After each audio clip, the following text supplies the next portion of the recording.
امانت ہے میرے پیارے بھائیوں، یہ بچے امانت ہیں۔ اور عربی کا کوئی شاعر بڑی پیاری بات کہتا ہے، لیس الیتیم من انتہا ابواہ من حم الحیات وخلفاہ ذلیلا، یتیم وہ نہیں ہے جس کے ماں باپ دنیا سے چلے جائیں، جس کے ماتا پتا دنیا سے انتقال کر جائیں۔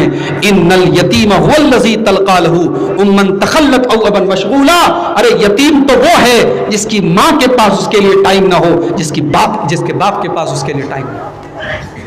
تو بچے امانت ہے میرے بھائی، اس امانت میں خیانت مت کرو۔ اور ساتویں چیز وَعَهْدِهِمْ رَاعُونَ، کامیاب لوگ اپنے پرومس کو پورا کرتے ہیں، اپنے زبان کے پکے ہوتے ہیں، اپنے وعدے کو پورا کرتے ہیں، اپنے وعدے سے مکرتے نہیں ہیں۔ وہ کسی سے اگر وعدہ کر لیتے ہیں تو وعدے کو نبھاتے ہیں۔ آج بزنس کر لو، سب سے بے ایمان مسلمان آپ کو مارکیٹ میں ملے گا۔ غیر مسلم ہم سے اچھے ہیں بزنس کے معاملے میں، آپ تجربہ کر کے دیکھ لو میرے بھائیوں۔ ہم اور آپ اس قدر اپنے دین سے دور ہو چکے ہیں، ہمارے وعدے کا کوئی مطلب نہیں، ہماری زبان کا کوئی مطلب نہیں۔ اسی لیے اللہ کے نبی فرماتے ہیں اربع من کن فیہ کان منافقا خالصا، چار چیزیں جس کے اندر پیدا ہو جائیں وہ پکا منافق ہے۔ چار چیزیں پکے منافق کی پہچان ہے۔ اذا حدث کذب، جب بات کرے تو جھوٹ بولے، واذا وعد اخلف، جب وعدہ کرے تو وعدہ خلافی کرے، واذا تمن خان، جب امانت رکھی جائے تو خیانت کرے، واذا خاصم فجر، اور جب جھگڑا کرے لڑائی کرے تو گالی گلوچ پر اتر جائے۔ چار چیزیں پہچان ہے کس کی؟ پکے منافق کی۔ اب آپ غور کر لیں، اگر یہ چار چیزیں ہمارے اندر ہیں تو پھر ہم مومن ہیں کہ منافق ہیں؟ حدیث فیصلہ کر دیتی ہے، فتویٰ لگا لینا۔ حدیث میں آپ کو دے کے جا رہا ہوں، یہ چار چیزیں ہیں جس کے اندر ایک چیز یہ بھی ہے کہ جب وعدہ کرے تو وعدہ خلافی کرے۔ اسی لیے اللہ نے کہا کہ کامیاب لوگوں کی ساتویں کوالٹی یہ ہے وَعَهْدِهِمْ رَاعُونَ، وہ اپنے وعدے کے پکے ہوتے ہیں۔ اب آخری چیز نمبر 8 وَالَّذِينَ هُمْ عَلَى صَلَوَاتِهِمْ يُحَافِظُونَ، کامیاب لوگوں کی 8ویں خوبی یہ ہے وہ اپنی نمازوں کی حفاظت کرتے ہیں۔ اللہ اکبر، حفاظت کا مطلب سمجھتے ہو؟ بھئی ایک موبائل ہے 500,000 روپے کا، اور ایک موبائل ہے ایپل کا آئی فون لاکھ روپے کا، 1.25 لاکھ روپے کا۔ اب 1.25 لاکھ روپے کے موبائل کو آپ کتنا سنبھال کر کے رکھیں گے؟ نماز آپ کے آئی فون سے بھی زیادہ قیمتی چیز ہے، نماز کی حفاظت کرو۔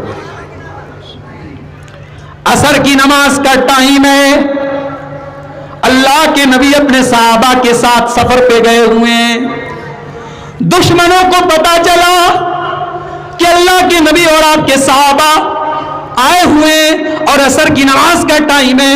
بخاری کے الفاظ ہیں، دشمنوں نے میٹنگ کی اور آپس میں مشورہ کیا کہ یہ وہ نماز کا ٹائم ہے جس نماز کو مسلمان اپنی جان سے زیادہ پیارا مانتے ہیں اور جس ٹائم کی نماز کو وہ کبھی نہیں چھوڑتے ہیں۔ کہ بڑا اچھا موقع ہے، چلو حملہ کر دیتے ہیں۔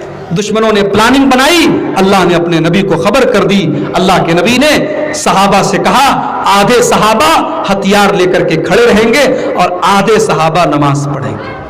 نماز تب بھی معاف نہیں ہوئی، کہا کہ آدھے ہتھیار لے کر کے کھڑے رہیں گے، آدھے نماز پڑھیں گے، اور جب یہ آدھے پڑھ لیں گے تو پھر وہ باقی آدھے نماز پڑھیں گے اور یہ ہتھیار لے کر کے کھڑے رہیں گے۔ یعنی نماز کا ایک نیا طریقہ جنگ کے حالات میں بیان کیا گیا، مگر نماز معاف نہیں کی گئی۔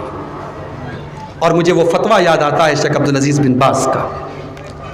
شیخ عبدالعزیز بن باز سے پوچھا گیا کہ ایک آدمی دشمن کی قید میں ہے اور کھمبے سے اس کے دونوں ہاتھ باندھ دیے گئے ہیں، نہ وضو کر سکتا ہے، نہ تیمم کر سکتا ہے، نہ نماز کی نیت باندھ سکتا ہے، نہ رکوع کر سکتا ہے، نہ سجدہ کر سکتا ہے۔ شیخ صاحب وہ نماز کیسے پڑھے گا؟ کیا وہ نماز کو چھوڑ دے گا؟ اور جتنے دن تک وہ دشمن کی قید میں ہے اتنے دن تک کی نمازوں کو وہ چھوڑ دے گا؟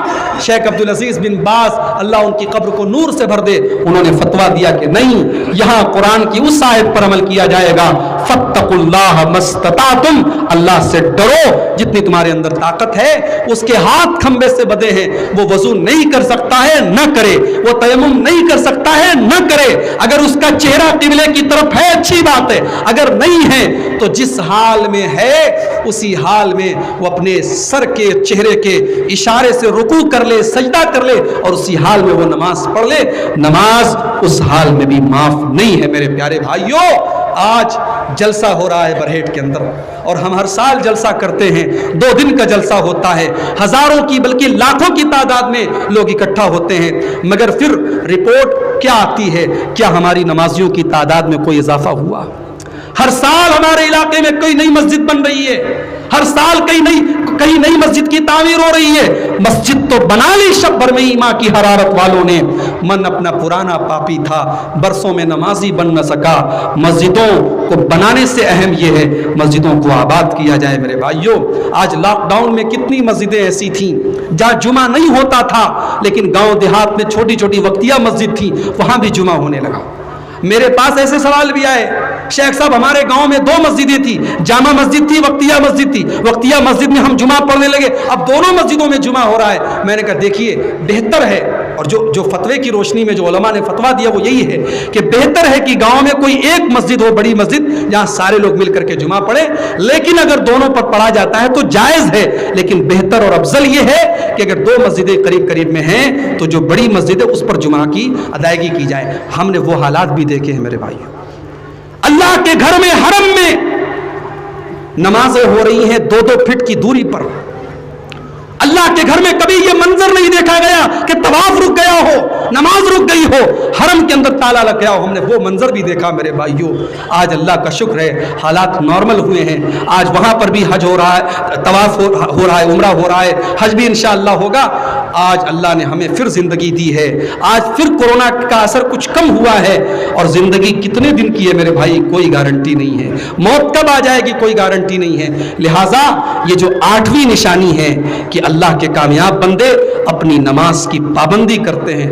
آج اس جلسے سے جب آپ گھر جائیں تو یہ سوچ کر کے جائیں کہ ہم نماز کی پابندی کریں گے، اور آج ہونے والی فجر کی نماز آپ انشاءاللہ جماعت کے ساتھ پڑھنے کے بعد تب اپنے گھر میں جائیں گے. یہ عہد کر کے یہاں سے آپ اٹھیں.